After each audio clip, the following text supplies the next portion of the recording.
Evo, uspješno je završilo svečano obilježavanje dvije velike obljetnice, 120 godina Hrvatskog gimnastičkog saveza i 150 godina Zagrebačkog tjelesnog društva Hrvatskog Sokol.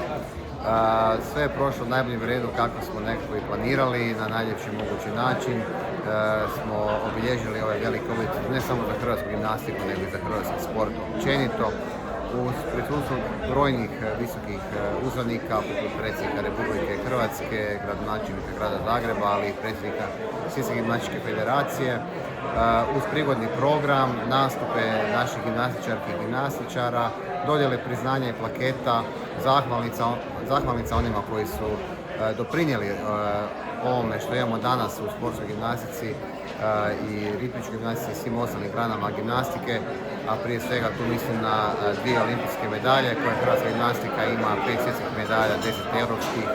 i događaj kao što je Svjetski kup u Osijeku i naravno temeljem toga krećemo se i budućnosti i vjerujemo da ćemo nastaviti ovaj niz vrhunskih rezultata koji traje već preko 15 godina, a osim toga u smislu organizacije natjecanja krećemo se prema organizaciji Europskog prvenstva 2026. godine u Zagrebu.